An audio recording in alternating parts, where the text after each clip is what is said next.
بات کرتے ہیں شخصیت. فرید آباد سے تعلق رکھنے والی شاعرہ و ادیبہ کرشنا شرما دامنی اردو کی ایک مقبول شخصیت ہیں. اردو زبان و ادب سے وہ بے پناہ محبت رکھتی ہیں. اردو شخصیتوں سے ملاقات کے سیگمنٹ میں آج ہم انہی سے آپ کی ملاقات کرا رہے ہیں. ویسے تو کرشنا شرما دامنی بنیادی طور پر ہندی کی لیکچرر ہیں، لیکن ان کی اصل شناخت ایک شاعرہ کے طور پر ہوتی ہے. اردو زبان و ادب سے متعلق تقریبات، خاص طور سے مشاعروں میں وہ اکثر اپنے فن کا مظاہرہ کرتی ہیں. اردو سامعین سے خوب داد حاصل کرتی ہیں. اردو زبان کی مٹھاس اور اس کے لفظوں کا سریلا پن ہر اس شخص کو اپنی طرف کھینچ لیتا ہے جو ادب یا فنون لطیفہ میں ذرا سی بھی دلچسپی رکھتا ہے. نذیر اکبر آبادی ہوں یا میر تقی میر، مرزا اسد اللہ خان غالب ہوں یا ڈاکٹر محمد اقبال، یہ سب فارسی زبان سے آشنا اور اس کے ماہر تھے. لیکن سبھی نے اپنے اظہار کا وسیلہ اردو زبان کو بنایا. دوسری طرف اردو ہی وہ زبان ہے جس نے ان شاعروں کو شہرت دام بخشی اور ادب کی بلندیوں تک پہنچایا. آج بھی اردو کی دلکشی ہندوستان کے ہر بڑے چھوٹے ادب آشنا کو اپنی طرف متوجہ کرتی ہے. ایسے ہی ادیبوں میں ایک ہیں کرشنا شرما دامنی، جو بنیادی طور پر ہندی کی لیکچرر ہیں لیکن اردو زبان میں گہری دلچسپی رکھتی ہے. ان کی زیادہ تر کتابیں ہندی میں شائع ہوئی ہیں، لیکن وہ اردو میں بھی خوب لکھتی پڑھتی ہیں. یہاں تک کہ اس میں شعر بھی کہتی ہیں. وہ کہتی ہیں، عشق مفہوم کر لیا میں نے، دل کو مغموم کر لیا میں نے، تیرے کردار کی جو بات چلی، خود کو معصوم کر لیا میں نے. وقت جو تیرے ساتھ گزرا تھا، وقت جو تیرے ساتھ گزرا تھا، سارا محکوم کر لیا میں نے. کرشنا شرما دامنی کی پیدائش علی گڑھ اتر پردیش کے ایک مہذب خاندان میں ہوئی. کرشنا شرما کی اب مستقل رہائش قومی راجدھانی دلی سے سٹے فرید آباد میں ہے. کرشنا کو تعلیم ان کے والدین کی انتھک کوششوں کے بدولت مل پائی. والدین نے دامنی صاحبہ کی زندگی کو سنوارنے میں سب سے بڑا کردار ادا کیا. اردو زبان میں کرشنا کی دلچسپی کی وجہ اردو کی خوبصورتی اور اردو کی چاشنی ہے. اردو زبان کے میٹھے لفظ شروع سے ہی انہیں اپنی طرف کھینچتے تھے. اردو ادب میں دلچسپی سے اگر تعلق رکھتی ہوں تو میں جب میں پڑھاتی تھی ہندی میں، جب میں لیکچر لیتی ہوں 12th کلاس میں جاتی ہوں، اکثر میں 16 سال سے کاریرت ہوں لیکچرار کی پوسٹ پہ. میں نے بچے 12+1+2 جب پڑھانے جاتے ہیں تو اس میں اچھا ساہتیہ، اچھا لٹریچر ہے. کرشنا شرما دامنی کو گھر میں اردو کا ماحول نہیں ملا، پھر بھی اس زبان کو سیکھنے کا شوق انہیں شروع سے رہا. جب فراق گورکھپوری میں پڑھاتی ہوں یا شعری مجموعہ جب ہم پڑھاتے ہیں تو اس میں کبھی کبھی جو اردو کے جو الفاظ آتے تھے تو اس میں بڑی دقت سی مجھے محسوس ہوتی تھی. جو لفظ آتے تھے، اب تو ہم جب کہتے ہیں جس کو اچارن، پروننسیشن، تو وہ جو تلفظ کی جو بات آتی تھی اس میں ہم بڑے نا آشنا تھے اس وقت میں. تو یہ پتہ نہیں چلتا تھا کہ اردو کو لفظوں کو پڑھا کیسے جائے. تو اس چیز سے اندر ہی اندر ایسا لگتا تھا کہ کچھ ادھورا ہے، کچھ ادھورا ہے. تو پڑھاتے پڑھاتے ہندی پڑھاتے پڑھاتے مجھے یہ محسوس ہوا کہ اردو سیکھنی چاہیے. آخرکار شادی کے بعد انہوں نے اردو سیکھنے کی ٹھان لی اور اردو سیکھنے کے لیے انہیں کافی مشکلوں کا سامنا بھی کرنا پڑا. سب سے پہلے تو میرے گھر کے دروازے بند ہی ہو گئے تھے کہ میں ایک دن کلاس سے لیٹ ہو گئی اور بند کر دیا دروازہ کہ تو بات اس کی نہیں تھی کہ میں بھاشا سیکھ رہی ہوں. بات یہ تھی کہ اتنا ٹائم تک باہر دے رہی ہو، آ رہی ہو، جا رہی ہو، 11 بجے گھر پہنچ رہی ہو. تب میں لیکن اب یہ کہتی ہوں کہ میرے فیملی نے مجھے ویسے تو بہت سپورٹ کیا ہے، کیونکہ جب بھی میں نے ایجوکیشن کی بات آئی انہوں نے مجھے کبھی نہیں روکا. اور جب انہوں نے پتا چلا کہ باقاعدہ یہ اردو سیکھ رہی ہیں اور ان کی اتنی شدت ہے، اتنی طلب ہے، یہ نہیں رک سکتی. اور آج کے معنی آج اس وقت میں میرے رسالے آتے ہیں، نیوز پیپر، اخبار آتے ہیں، وہ سب اٹھا کے رکھتے ہیں.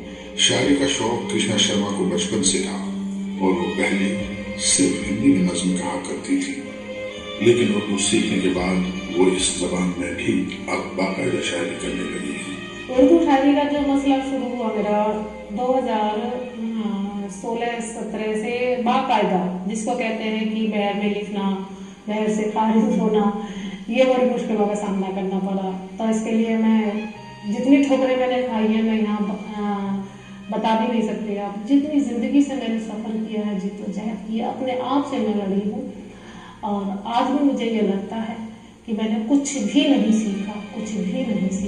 कृष्णा दामनी की पहली हिंदी किताबें छप चुकी हैं, मगर अब उर्दू में भी इनकी किताबें आने लगी हैं। देखिए, मंजरे आम पे तो मेरे उर्दू में 2 किताबें आई, उससे पहले मेरी 4 किताबें हिंदी मीडियम में, हिंदी के उससे हवाले से आई हैं। गीत गंगोत्री, हाइकू, ताका की महक हिंदी मीडियम में। लेकिन मेरी उर्दू के हवाले से मेरी 2 किताबें, जो 2 एडिशन है, उर्दू भी और हिंदी भी है। प्यासे लम्हे उर्दू में और शिद्दत इश्क। उर्दू अदब से मुतल्लिक सरगर्मियों में कृष्णा शर्मा दामनी खूब हिस्सा लेती हैं। उर्दू माहौल में रहना उन्हें अच्छा लगता है, जिससे उनकी तख्लीकी सलाहियतों को जिला मिलती है। अदब से इतनी बेपनाह मोहब्बत, क्योंकि जब मैं बच्चों को पढ़ाती, जब मैं हिंदी साहित्य, मैं हिंदी की विद्यार्थी रही शुरू से, अब तालिबे उर्दू से मुखातिब हूँ और उससे काफ़ी मुतासिर भी हूँ। और मुझे ऐसा लगता है कि मैं अब जाकर मैं कहीं जाकर पूरी होने की कोशिश कर रही हूँ। मेरी राहबर है हिंदी, मेरी रहनुमा है उर्दू। मैं इन्हीं के नक्शे पाव पर यहाँ चल सकी हूँ अब तक। तेरी बेरुखी का मुझको, जो समाज में, मुआशरे में देखी जा सकती, तेरी बेरुखी का मुझको कोई रंजो गम नहीं है। मुझे गम यही है खुद को मैं बदल सकी हूँ। कृष्णा हिंदुस्तान की मुश्तरक तहजीब को एक बड़ी नियामत मानती है। उनके नजदीक उर्दू जुबान दरअसल हिंदुस्तानियत की ही अलामत है। मेरे अंदर कतई भी ये फर्क पैदा ही नहीं हुआ कि जबानों के हवाले से मेरी ये अपनी दोनों जबानें मुझे अपने यहाँ, मेरे अपने हिंदुस्तान में, मेरे अपने इदारों में, मेरे अपने स्कूलों में, मेरे अपने आसपास के लोगों ने भी सिखाई है। मैं कहीं बाहर नहीं गई इसके लिए। लोग कहते हैं कि खत्म होती जा रही है उर्दू, हिंदी। अगर भाषा खत्म होती है तो हम खत्म होते हैं। उर्दू सीखने में कृष्णा को घर के लोगों से कोई खासी मदद तो नहीं मिली, लेकिन जितनी मिली उसको कृष्णा शर्मा दामनी गनीमत मानती है। अब उनके बच्चे भी उर्दू जबान में दिलचस्पी लेने लगे हैं। कृष्णा शर्मा की जिंदगी काफी मसरूफियात भरी है, लेकिन उर्दू अदब में दिलचस्पी उनके मसरूफियात के बीच कभी रोड़ा नहीं बनी। उर्दू जबान की मौजूदा सूरत हाल से कृष्णा दामनी साहिबा कतई मुतमईन नहीं है।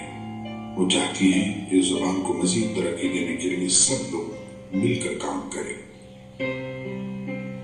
कौमी कौंसिल बराए फरोग उर्दू जबान की कोशिशों को कृष्णा शर्मा काफी सराहती हैं। वो मानती हैं कि कौंसिल की बदौलत ही उन्हें उर्दू डिप्लोमा कोर्स करने का मौका मिला। एनसीपीएल का किरदार तो मैं लफ्जों में बयान नहीं कर सकती। देखिए, मैं एनसीपीएल की तमाम टीम का मैं शुक्रगुजार करती हूँ और ख़ास तौर से डॉक्टर शेख हकीम साहब का मैं शुक्रगुजार करती हूँ। उनका अखलाक ये बताता है कि उर्दू के हवाले से ही नहीं, वो बहुत अच्छे इंसान है और उन्होंने हमेशा हम जैसों की बहुत हौसला अफजाई की है। मैं तो ख्वाब में भी नहीं सोच सकती थी कि मेरी किताब का रस्म इजरा शिद्दत इश्क का इस तरीके से मजमूआ सबके सामने पूरे हिंदुस्तान में शाया होगा। और उन्होंने बाकायदा तरीके से बहुत अच्छे खूबसूरत तरीके से अपने दस्ते मुबारक से मेरा वो शिद्दत इश्क मजमूआ शाया किया। इसके लिए मैं तहे दिल से शुक्रगुजार हूँ और वहाँ से मुझे बाइस फख्र हूँ कि मैंने वहाँ से डिप्लोमा किया और पूरी टीम का मैं तहे दिल से शुक्रिया अदा करना चाहती हूँ। कृष्णा शर्मा दामनी अब उर्दू में आला तालीम हासिल करके एक अलग पहचान बनाना चाहती हैं। सबसे ज्यादा मुझे खुशी होती है जब मुझे सर्टिफिकेट कोर्स के लिए अव्वल उर्दू अवार्ड मिला मुझे अव्वल आने पर, तो मुझे बेपनाह खुशी हुई। उससे मुझे इतनी हौसला अफजाई कि मुझे अब तो आगे बढ़ना ही बढ़ना है और मेरी कोशिश रहेगी, मेरा जुनून रहेगा, मेरी शिद्दत रहेगी और मैं उर्दू में PhD भी करके दिखाऊंगी। कृष्णा शर्मा दामनी की शायरी सुनने के बाद इस बात का अंदाजा होता है कि उनकी शायरी में हमारी मुश्तरका तहजीब का रंग झलक रहा है। नहीं ठीक होगा किसी चारागर से, नहीं ठीक होगा किसी चारागर से, यकीनन मुझे गम जो तूने दिया है। नहीं ठीक होगा किसी चारागर से, यकीनन मुझे गम जो तूने दिया है। शेर देखेगी, यूं लिपट कर रोए हैं हम ख्वाहिशों की आग से, यूं लिपट कर रोए हैं हम ख्वाहिशों की आग से। रूह कब की जल चुकी और जिस्म बाकी रह गया। रूह कभी जल चुकी और जिस्म बाकी रह गया। प्यार में हम दूरियों का तुमसे क्या करते गिला, प्यार में हम दूरियों का तुमसे क्या करते गिला, बस तुम्हारा नाम होठों पर रखा और सो गए। नाज़रीन, अब बात करते हैं कौमी उर्दू काउंसिल के कंप्यूटर सेंटर की।